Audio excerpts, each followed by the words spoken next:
fellow Nerd Knights, friends, family, and just people tuning in to see what I do for my wet palette and painting for my miniatures. We're going to do a quick tutorial on how I do my wet palette. This isn't necessarily any simple way, or there's other ways, or however you want to do it, but this is the way that I do it. So we're going to start off with your basic wet palette. Now, I got this on Amazon, and if you want to check the link below, you can get this on Amazon that I have posted in my comments section. This is your basic, just plastic. It comes with your plastic piece, your sponge, and it comes with pieces of paper that I do not use because they're garbage. They're kind of like parchment paper, but they're very thick. I wouldn't use them. So when you get it, you take your sponge. Now this is going to be a lot cleaner, and this doesn't need to be cleaned at all. It doesn't matter. This just needs to be able to hold water. And these are machine washable, so after, I don't know, a couple weeks, probably should do it quicker than that, or a week or 2 weeks or whatever you feel like. Throw it in the wash. You can wash it, and it's going to look pretty crummy, but that doesn't really matter. So the first thing you're going to do is you're going to take your sponge and you're going to take some water. I just have a water bottle next to my airbrush, and you start spraying it on. Now you can notice that the sponge is going to start taking on all the water, and that's exactly what you want.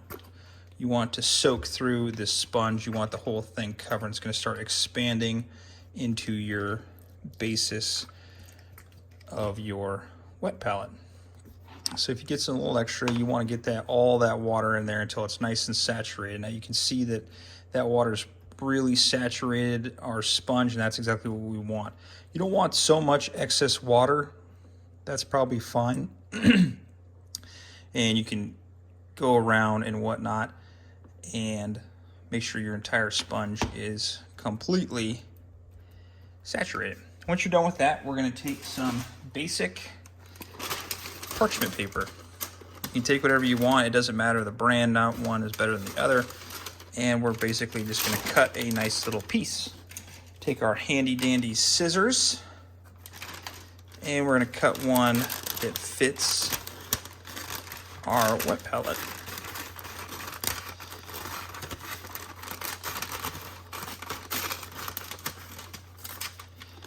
And take that, throw it in your little box or whatever you got under your table, and put it down. Doesn't matter what side you use, they're equal on either side, and you can see that these air bubbles are starting to stick up. There's two ways to do it. You can take an old card, or you can take whatever you got, what's just an edge, and it's going to start rolling up on you. That'll stop here in a second, the more saturated it becomes. And you're just going to get those air bubbles out. Now, there might not be every single air bubble that you can get out. The reason why you don't want air bubbles is because you want that water to be seeping through our parchment paper. So you just kind of scrape it out until you feel like you've gotten almost all of them out, and you have a nice flat surface, just like that.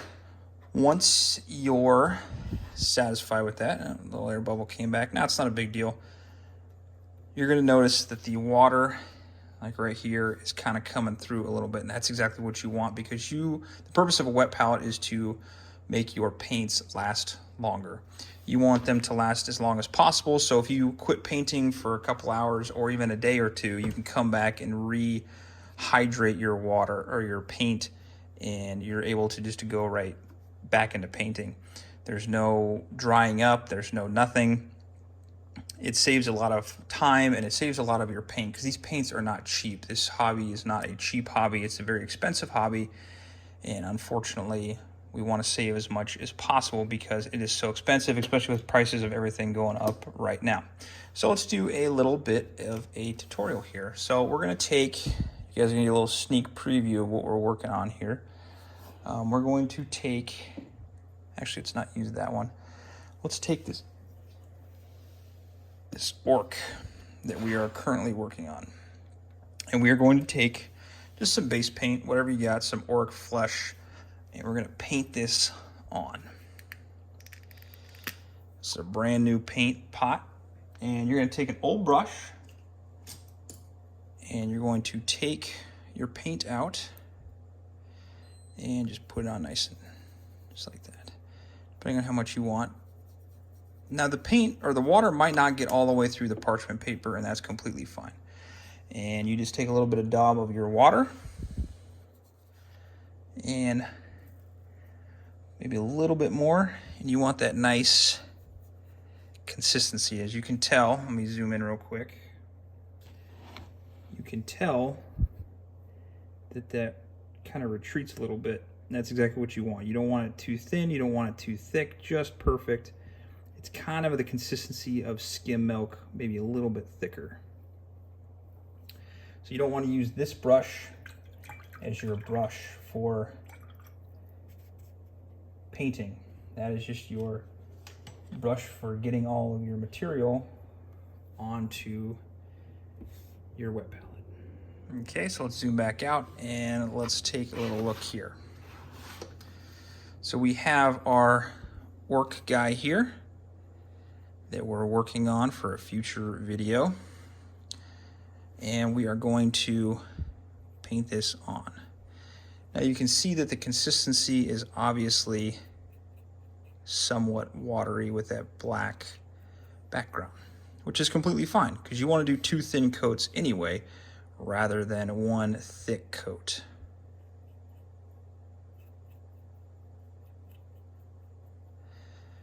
And you just want to put that on. Let that first layer dry, and then we will add a second layer in a little bit once it is completely dry. You don't want to mush the paint around that you've already got on there. Let that thing completely dry and just kind of go around. As I got a hair on my paintbrush.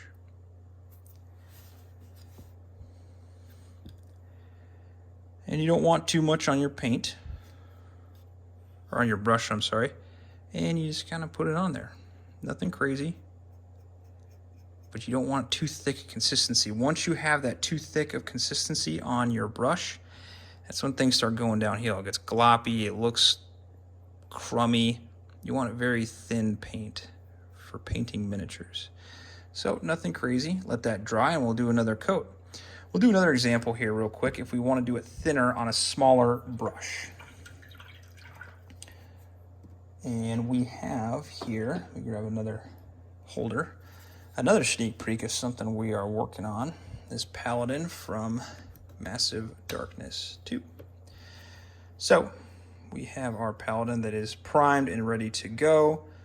Let us, as I reach for my paint over here, take some of your basic lead belcher.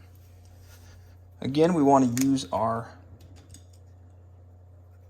paint brush that doesn't have